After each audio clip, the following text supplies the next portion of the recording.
I'm installing the Cobb intake today, and I don't know if I can do this in an hour, but we'll see. But first, what I'm gonna do is that I'm gonna have to remove the air box, remove the stock intake, and get going. So I'm gonna move all this first, and I don't think it's gonna be worth it to do the how-to on how to take it apart because there's so many good videos on YouTube already. So I'm just gonna do the time lapse right there. So let's get started. I'm gonna do something a little bit different and add a little voiceover on top of the quick time lapse. So for here, I don't know if I needed to take out the cow. So I just kind of like half took it out, and I noticed that the cow, there's more to it. Also, I don't even know what my GoPro dropped right there. So my strat was to take out the air box first, and I don't know if that was the good move because you don't really need to take out the air box to take out the intake. I would actually leave that in if you're doing that. And also, I put that towel there because I just ran the car and the engine was still pretty hot, so I didn't want to burn my arm. I don't know if you could see it, but there's a screw like right where I'm trying to flashlight, and that's what I'm trying to get to. But it's pretty difficult to get to this. But that's the last screw that's holding in the intake right here. So I'm trying to get this piece out here. So there's a 7mm screw down near the turbo, and I had a hard time getting that out. But my strat was to loosen it up to the point where I could just pull the back part of the intake out, and that's exactly what I did. So yeah, there it is out. Managed to get the stock intake out. There it is. Yeah, so that's out. We're gonna be putting this guy in, and that's what it looks like without the intake. So I'm gonna have to somehow get the coupler on that side in. It's kind of difficult. I loosened it with this wrench with a 7mm here, and loosen it up until I could do it by hand. So I don't know if I have time to get the new one in, but I'll see what I can do. Not really sure where I was standing around there, but on this part I'm installing the coupler to the turbo, and I think it's probably easier to put the coupler in first before the intake so that you just have more room to play with.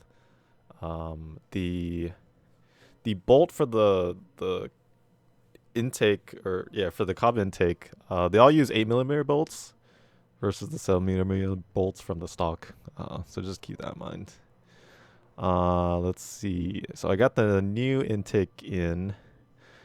I had this at nighttime because I had to go to mass. So this is like an hour later.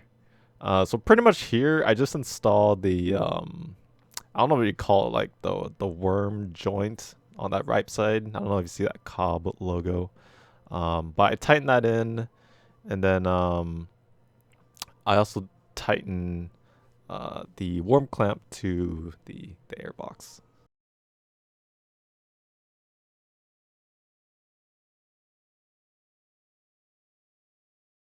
Got the new one in. I think I installed the sensor back here in. Sorry, not focused in. There you go. But I think I got this side in well enough, or you can't really see it. Let me there you go. So over there's like another I think 8mm that I gotta screw in to tighten the coupler. So I still need to do that. I need to get this guy in, put the filter back in, and you should be good to go. Almost there. Here, I actually set my ratcheting wrench in the wrong direction, so it took me a lot longer to actually install this. I was like, why is it taking so long to to screw this in? That's when I realized like, oh, I'm probably going the wrong way. So I set that the correct way, and then after that, pretty much all I needed to do was get that one bolt in. So I'm getting that in right now. The tricky part was that the one that came with the intake wasn't threading in correctly, so I just took one of the stock bolts and used that in instead. And I think that's either a 10 or 11 millimeter. After that, all you need to do is put the air box or the bottom of the air box back on and put the filter back on. But you don't even need to take that out in the first place. So it's probably easier if you just leave that in. Time to do the initial startup. I'm gonna have the GoPro do that while I actually turn on the car because I can't record with the DSLR. I guess I could record the DSLR, but I'm too lazy to set up the tripod. So I'll just have the GoPro capture the first startup.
So it sounds pretty good, but overall, I don't think it was worth the money. It sounds maybe 10 to 20% louder, but I was hoping for the flutter to be like significantly louder, but that's not the case.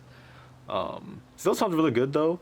There's more like whoosh, I think, on the filter side when you blow up the throttle uh, and you do that consistently.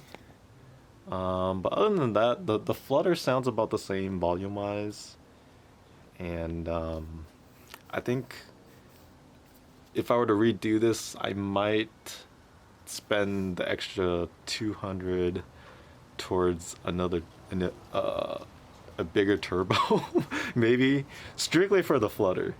Um, but still a good mod. I got a pretty good deal on it. So would I do it again? Actually, yeah, but only at the price that I paid. I wouldn't pay MSRP. Um, so yeah, thanks for watching. I think the next mod is probably going to be my turn signal tint / sequential install. So I have all the materials over at my other place. So I'll probably do that install over there.